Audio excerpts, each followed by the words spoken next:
Welcome back. In this video, I want to talk about live streaming. One of the most common questions in our support desk is, can we live stream to our TV channel audience? The answer is yes, you can.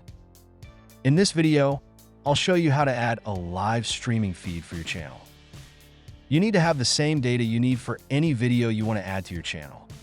A URL, a thumbnail image, a title, a description, bitrate, and duration.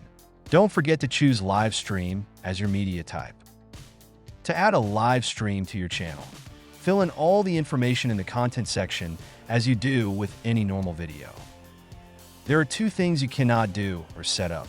BIF files are not required for live stream, and you cannot validate a live stream, so you need to manually add the bitrate and duration. Also, make sure you choose the correct video type, HLS, smooth, or dash. Failing to do it will result in your feed not playing on the TV screen.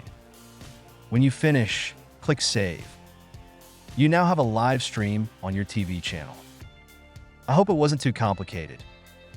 See you in the next video.